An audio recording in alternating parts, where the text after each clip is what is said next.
So this is a laser excited phosphor torch. It's the Enlight D L2. So let's check it out. You can take a look. So I'll take the lens off. Here we go. Boom.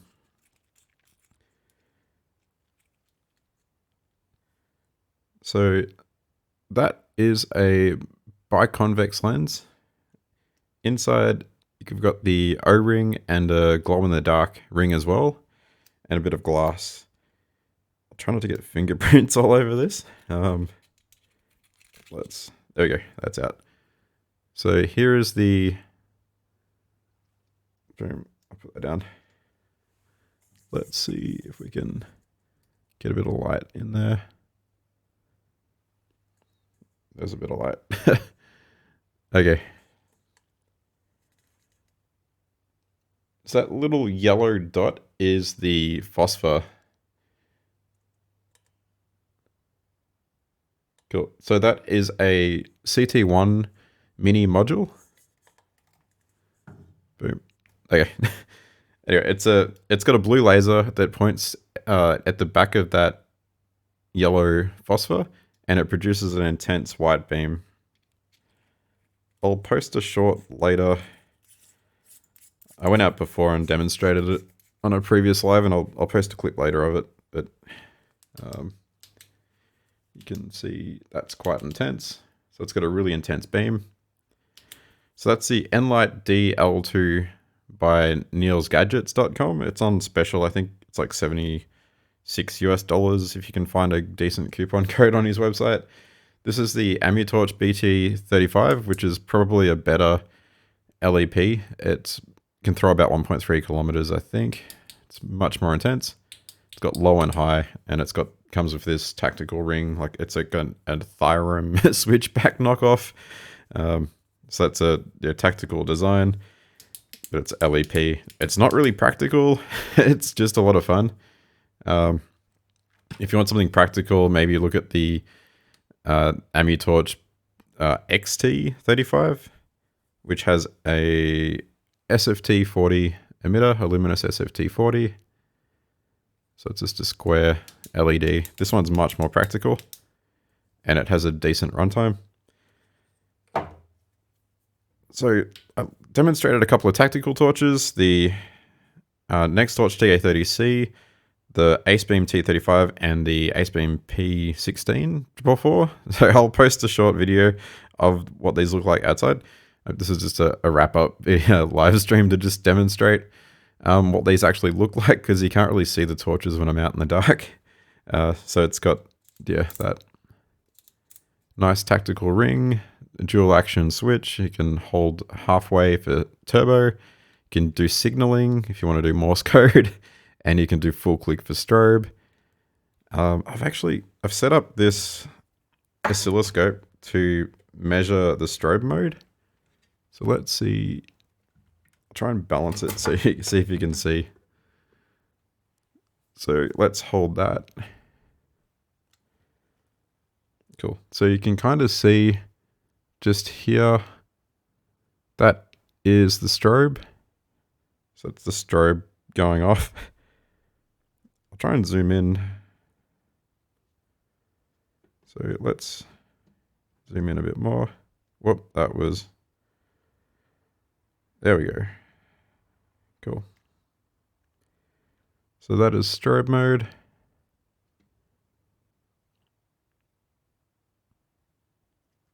Let's check out strobe on the TA35. You have to hold for strobe on this one. This one has a much faster strobe mode. So that is the TA35. And it's actually quite a similar strobe. Let's try the P16. Okay, that's got a slower. It's slightly slower. So the P16 has a dual switch. It's got a forward clicky tail switch, so you can do signaling as well. That just gives you the memorized mode, and you can change the You can change the mode with this switch. So I think low, medium, high, turbo, and it will recall that mode for you. So that's a really nice tactical torch. You've got direct access to strobe, and as long as you've memorized the turbo, you can go to turbo. This one, you need to memorize what mode you're in manually. So I'll put it into turbo, and then I can use turbo. So yeah, nice designs, nice quality. These both have SFT40 emitters, even this one as well. The Luminous SFT40 emitter is probably one of the best, I guess, type of throwy emitters you can have for tactical torches. I'll just check the comments. Let's see. Cool. So yeah, that's the slight differences in strobe mode. My favorite tactical torch is this TA30C. And yeah, this one, the Ace Beam M2, is a lot of fun. Because you can just switch between these two. Like you can use that little floodlight, spotlight switch to just change between spot and floodlight. So you've got the spotlight here. So that is the spotlight, and the floodlight is 3 emitters. It's a cool white. You can get it in neutral white too. Cool. So behind me is a bunch of torches and testing equipment. I just like to test torches myself. Yeah, it's just a big obsession. So I like to play around and test things and modify torches. I'm currently testing this. Oh, there we go. Armitech hunting torch. So it's a Predator Pro. Comes with a magnetic tail cap and got a pressure switch. So it gives me access to turbo. It's got a really unique style of UI. You have to do a 1/8 of a turn on here. There we go. Nice. So boom, half a turn. Take this off. So I got main 1, main 2, and then strobe. So that's got a really nice uniform strobe mode. Yeah. So that should be fun to take out for hunting. And yeah, I'll go ahead and post a video demonstrating these tactical torches. Let's put these laser excited phosphor torches away. What have we got? Here are a couple. These are some big ones. So that is, there are basically 2 different types of laser excited phosphor modules. You've got the shine through module, which is this one here. Actually, I can show you an actual module. Where is it?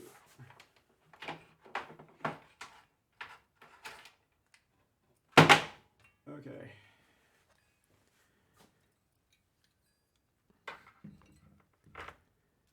So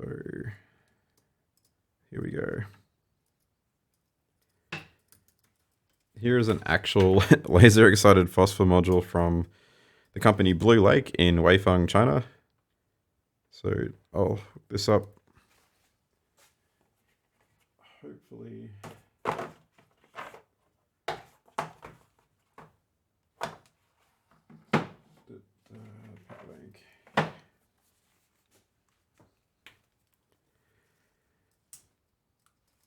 Let's see if this works.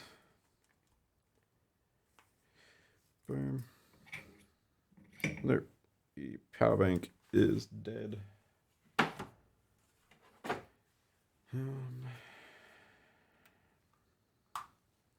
Oh, there we go. So that works. So this is a laser excited phosphor module hooked up to a power bank. Let's take a... So this is a shine through module.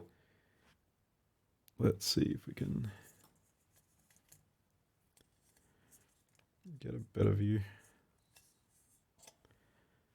Cool.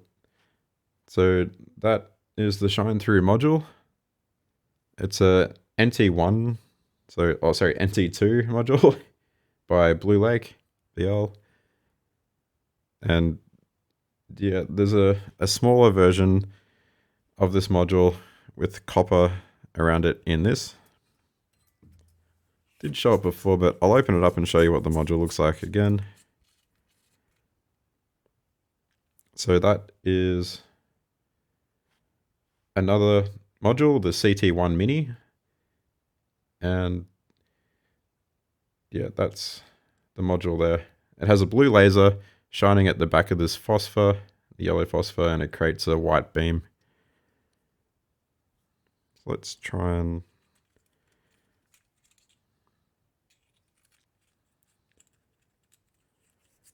if that's all lined up properly. Hopefully, I need to see that properly. Cool. So these are the transmissive or shine through LEP modules.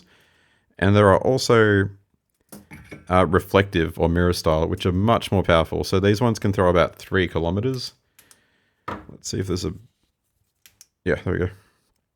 So there is a little reflector in the built into the lens.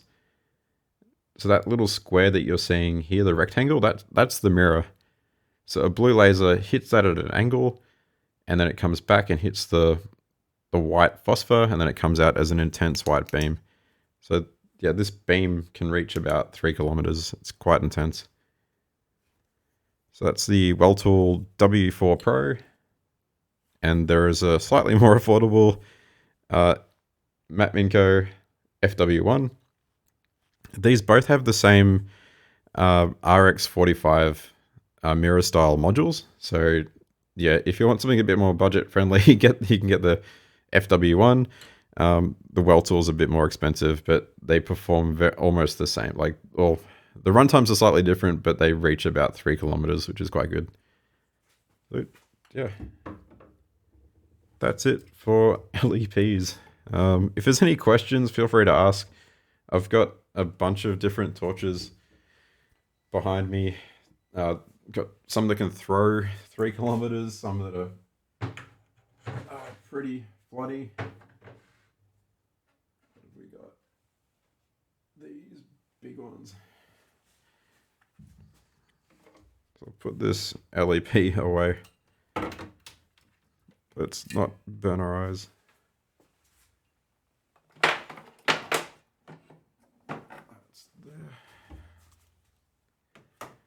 So this is the Night Watch Chaos.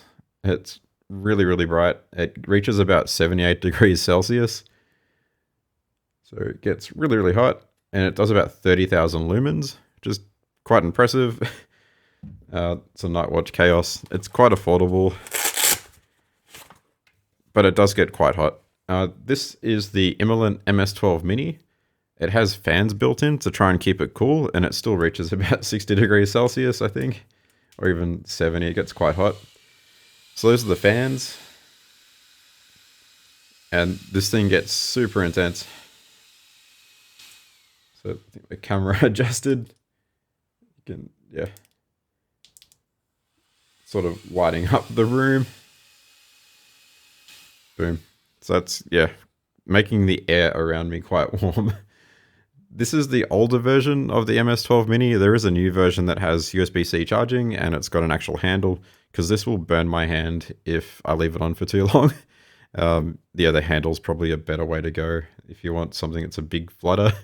It's not super practical. It's just going to burn someone's eyes out if you shine it in their eyes, so don't do that. Yeah. Cool. Let's put this away.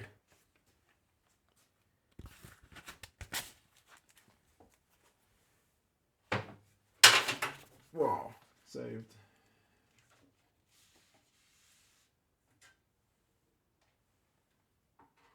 So I've got a bunch of yeah, posted a bunch of headlamps. If you want to check out a bunch of different headlamps, yeah, check out the recent video. I did a quick summary there. Jory, any questions? If you want to check out any particular torches, see if I've got them. Jory, what is interesting? I think these ones are, but so these are the Wubin X2. So they've got 3 emitters. Well, that's going to blind me. I need to charge this one. Oh no, it's just locked out. So this one's really heavy. It's about 240 grams. It's copper, so it's chunky as. We've got strobe mode again. So it's got a decent speed. You can kind of see the strobe. Oop, yeah. Strobe mode. Yeah, there's going to be a new version, the Wubin X2 Pro, and there's also going to be a Loop Gear SK05. So those ones have a slide switch and a rotary switch. Yeah, they're pretty cool designs. They got mechanical buttons, so you can switch between floodlight, spotlight, and off, and change the brightness with like a rotary type dial. So it'll be cool to see those in action. So here's the jet beam. Let's see if I've got a battery.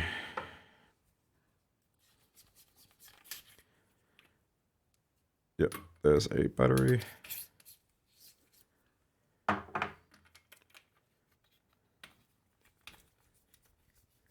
I've modified this torch and put a different emitter in. It's got a Nichia 519A. So it's a nice, yeah, it's got a nice beam. So that. So with this one, you can change the intensity using a rotary. So I'm really keen to see what the Wubin X2 Pro and the Loop Gear SK05 are like. It'd be cool to see a slide switch and some kind of rotary to change the mode or to hopefully change the brightness. I'm not sure if they can do that with the brightness, but yeah, I really like these rotary style lights where you can just see that. See how dim that is? That's actually turned on. And you can turn the brightness up and yeah, make it really dim so that you can barely see that it's on and make it really, really bright. Yeah, that's a rotary, the Jetbeam RRT01. Cool.